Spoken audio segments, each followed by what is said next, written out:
Friends, welcome to knowledge with दी। मैं दीप्ति बंसल। आज ये वीडियो आपके लिए बहुत यूजफुल होने वाला है।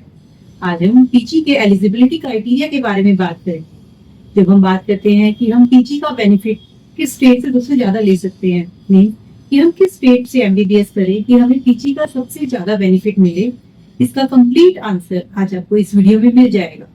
पीजी से रिलेटेड बहुत सी चीजें चेंज हो गई हैं। जैसे 3 महीने पहले सुप्रीम कोर्ट का एक मेजर डिसीजन आया था पीजी को लेकर। तो क्या था वो डिसीजन और कौन कौन से स्टेट से पीजी के रिजर्वेशन में इसका इम्पैक्ट पड़ेगा, तो ये आज हम डिस्कस करेंगे। अब सभी बच्चे नीट यूजी में एडमिशन लेने जा रहे हैं।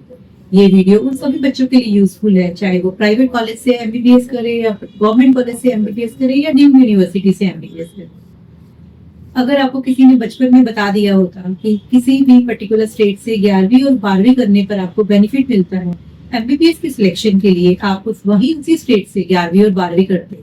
लेकिन बहुत से बच्चों को इस बात का पता ही नहीं होता। इससे रिलेटेड इंफॉर्मेशन की वीडियो भी हम एक फ्यूचर में लेकर आएंगे। ईज ऑफ पीजी क्या है, क्योंकि जहाँ से आप आज एमबीबीएस कर रहे हैं, इस बात से आपका पीजी का ईज डिसाइड होता है। इस बात से ये डिसाइड होता है कि आपको कौन से स्टेट के लिए एलिजिबल रहोगे, आपकी एलिजिबिलिटी क्या है। कि आप चाहते हैं पता करना कि क्या आप अपने होम स्टेट के लिए एलिजिबल रहेंगे कि नहीं अगर आप दूसरे स्टेट से जाकर एमबीबीएस करते हैं। इसके बारे में पूरी जानकारी आज हम इस वीडियो में देंगे। 3 महीने पहले सुप्रीम कोर्ट का एक डिसीजन आया है जिसमें उन्होंने डोमिसाइल बेस्ड रिजर्वेशन हटा दिया है। तो अब बहुत सी मिस इंटरप्रिटेशंस चल रही हैं कि क्या अब सारे का सारा स्टेट का जो कोटा है वो खत्म हो गया है, कि पीजी की सारी सीट्स जो है वो ऑल इंडिया कोटा से ही फिल होगी। ऐसा नहीं है। इसके बारे में भी आज हम आगे वीडियो में डिस्कस करेंगे। नीट पीजी में 100% सीट्स में से 50% सीट्स जो है वो ऑल इंडिया कोटा के लिए रिजर्व रहती है और बाकी 50% सीट्स स्टेट कोटा के लिए रिजर्व रहती है। अगर हम बात करें 50% ऑल इंडिया कोटा की, तो वो नीट पीजी के थ्रू फिल होती है।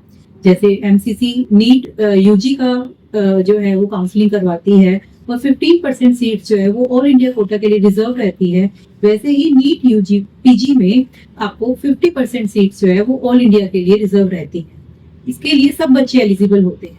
अगर हम बाकी 50% सीट की बात करें जो स्टेट के लिए जो है वो रिजर्व रहती हैं, उसमें सिर्फ बीएचयू, ऑल एम्स, एएमयू और जिपमर को छोड़कर जो भी बच्चे उस पर्टिकुलर स्टेट से एमबीबीएस कर रहे हैं तो वो 50% उसके लिए एलिजिबल रहेंगे। और पहले ही ऐसा नहीं था। सुप्रीम कोर्ट की वर्डिक्ट आई है, उसके बाद जो है वो 50% रिजर्वेशन उन्हीं बच्चों के लिए हो गया है जो उस स्टेट से एमबीबीएस कर रहे हैं। तो चलिए इस बात को मैं एक एग्जांपल से समझाती हूँ। हम यूपी स्टेट की बात करते हैं। यूपी में 50% पीजी की जो सीट्स हैं वो स्टेट कोटा के लिए रिजर्व रहती है। उसमें अगर आपने एमबीबीएस जो है वो यूपी से किया है तो आप स्टेट कोटा के लिए एलिजिबल रहेंगे। लेकिन जो बच्चे जो है वो यूपी का डोमिसाइल है और उन्होंने एमबीबीएस पर्टिकुलर अपने स्टेट से नहीं किया है, तो वो उसके लिए पीजी की सीट्स के लिए एलिजिबल नहीं रहेंगे। और जिन बच्चों ने जो अपनी एमबीबीएस है वो एएमयू या बीएचयू से की है, उनको भी स्टेट कोटा नहीं मिलता। उनके लिए इंटरनल अपने कॉलेज का कोटा रहता है।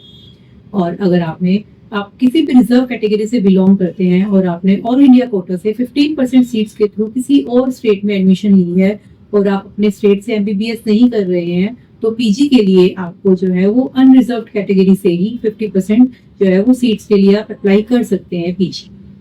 और अगर हम कॉलेजेस की बात करें, एम्स, बीएचयू, एएमयू और जिपमर, अगर आप यहाँ से एमबीबीएस करते हैं तो इसके रूल्स थोड़े अलग हैं। जैसे आप पूछेंगे कि अगर हमने एम्स रायबरेली से एमबीबीएस की है तो क्या मैं यूपी के स्टेट कोटा के लिए एलिजिबल हूँ? नहीं, आप यूपी के स्टेट कोटा के लिए एलिजिबल नहीं है, क्योंकि एम्स के रूल्स कुछ अलग हैं। जैसे अगर आपने बीएचयू से एमबीबीएस की है तो आप अपने कॉलेज जो आपका बीएचयू कॉलेज है उसके लिए आप इंटरनल जो है 50% रिजर्वेशन रहती है, आप उसके लिए एलिजिबल हैं। उसके लिए आपके लिए इजी हो जाता है, क्योंकि आपको बीएचयू में पीजी की एडमिशन के लिए 50% कोटा जो है वो कॉलेज का ही मिल जाता है और आपको केवल अपनी यूनिवर्सिटी का टॉपर्स रहना पड़ता है और टॉपर्स को जो है वो पीजी में इजीली एडमिशन मिल जाता है। यही जो है वो एएमयू के केस में भी ऐसा ही रहता है। अगर हम बात करें एम्स की और जिपमर की, तो उसके लिए एक अलग एग्जाम रहता है, वो है INICET, यानी कि institute of national importance common entrance test. अगर हम बात करें तो कि एम्स और जिपमर में जो है वो नीट यूजी से एडमिशन नहीं मिलता, उसके लिए आपको अलग से एग्जाम देना पड़ता है। अब आप सुप्रीम कोर्ट का डिसीजन सुनिए। पहले नीट पीजी के लिए रिजर्वेशन जो है वो स्टेट डोमिसाइल का भी रहता था। जैसे अब इसे हम एक एग्जाम्पल से समझते हैं, जैसे government medical college and hospital Chandigarh की बात करते हैं कि जैसे उसमें 50% जो स्टेट कोटा था उसके लिए सीट्स जो है वो स्टेट के लिए रिजर्व थी, लेकिन उसमें जो है वो स्टेट डोमिसाइल की भी सीट्स रिजर्व थी। जैसे 50% सीट्स की बात करें तो 64 सीट्स जो है वो स्टेट कोटा के लिए थी, लेकिन उसमें से 32 जो सीट्स थी वो स्टेट डोमिसाइल के लिए भी रिजर्व थी। लेकिन जब सुप्रीम कोर्ट का वर्डिक्ट आया, क्योंकि ये जो सारा वर्क था ये अगेंस्ट कॉन्स्टिट्यूशन चल रहा था, और जब वो सुप्रीम कोर्ट का वर्डिक्ट आया तो ये सीट्स जो है वो हटा दी गई। 32 सीट्स स्टेट कोटा से जो वो डोमिसाइल वालों को मिलती थी वो हटा दी गई, और अब 50% पूरी की जो सीट्स है वो उन्हीं बच्चों के लिए रिजर्व हो गई हैं जिन्होंने वहां से एमबीबीएस की है, चंडीगढ़ से एमबीबीएस की है। इसी के साथ साथ कुछ और स्टेट हैं जहां पर ये सब चलता था और अब ये बंद हो गया है, जैसे वेस्ट बंगाल, महाराष्ट्र, मध्य प्रदेश, पंजाब, उत्तराखंड और हरियाणा जैसे स्टेट्स हैं जिनमें पहले जो 50% जो सीट्स थी, 50% की भी 50% जो सीट्स थी वो स्टेट डोमिसाइल के लिए रिजर्व रहती।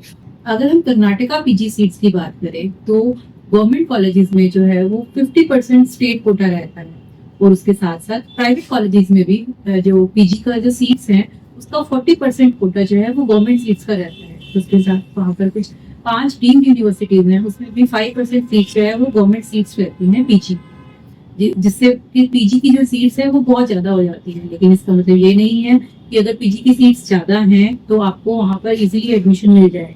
अगर पीजी की सीट्स ज्यादा हैं तो वहाँ पर एमबीबीएस के कॉलेजेस भी बहुत हैं, तो इस बात से आप स्टेट सेलेक्ट मत करिएगा कि वहाँ पे पीजी की सीट्स ज्यादा है। अगर हम 5 डीम्ड यूनिवर्सिटीज की बात करें तो वो है KMC Mangalore, KMC Manipal, JSS Mysore, KS Hegde Mangalore और केएस हेगड़े यूनिकोड। आई होप आपको ये क्लियर हो गया होगा कि पीजी की सीट का बेनिफिट आप कैसे ले सकते हो, किस स्टेट से आपने एमबीबीएस की है और आप किस स्टेट के पीजी के कोटा के लिए एलिजिबल रहेंगे। एक बार फिर से मैं आपको क्लियर कर देती हूँ कि अगर आप किसी स्टेट के डोमिसाइल हैं और आपने उस स्टेट से एमबीबीएस की है तो आप 50% सीट के लिए जो है वो एलिजिबल रहेंगे। लेकिन अगर आपने अपने डोमिसाइल स्टेट के अलावा किसी और स्टेट से जो है वो एमबीबीएस की है तो आप उस पर्टिकुलर स्टेट के लिए किसी पीजी की सीट के लिए एलिजिबल रहेंगे जहां से एमबीबीएस की है आपने।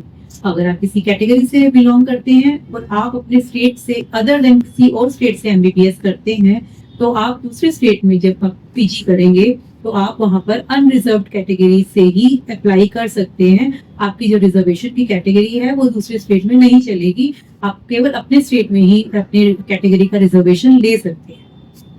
आई होप ये वीडियो आपके लिए यूजफुल रही होगी। अगर आपको पीजी से रिलेटेड कोई भी क्वेरी है तो आप मुझसे पूछ सकते हैं।